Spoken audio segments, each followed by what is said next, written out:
వీరి యొక్క ప్రాముఖ్యాన్ని తెలియజేసేదే వ్రతం. వ్రతం యొక్క అంతర్యం ఏమిటి అంటే ముఖ్యంగా వరలక్ష్మీదేవి యొక్క వ్రతం అనేటటువంటిది స్త్రీలకు వారి యొక్క వ్యక్తిత్వ వికాసానికి పాఠాన్ని చెప్తుంది. వరం అంటే శ్రేష్టత మనకు దక్కేదైనా అత్యున్నతమైనటువంటిది ఏదైనా ఉండాలని కోరుకుంటాం కదా. అలాగే జీవితం లోపల ఏ బాధ్యతలను స్వీకరించినా ఉత్తమంగా నిర్వర్తించాలి.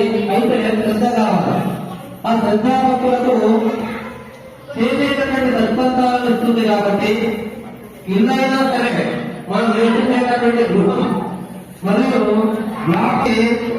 పనిని పూర్తి చేయండి, అప్పుడే లక్ష్మీదేవి యొక్క అనుగ్రహం కలుగుతుందని చెప్పి ఈ యొక్క బ్రాహ్మణాదులందు ఆరాధన వల్ల అంతరార్థం. కాబట్టి పూజల్లో